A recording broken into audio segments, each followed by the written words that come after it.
Here's the final result. Overall did a good job cleaning the car effortlessly, instead of using a bucket and a hose.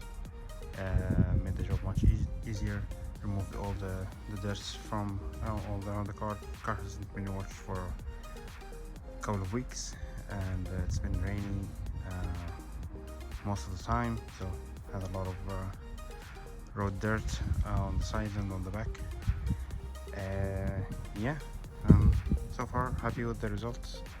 That's a car wash with the Nilfisk Core 140. If you like this video, please give it a thumb up and subscribe for more videos like this. Thank you.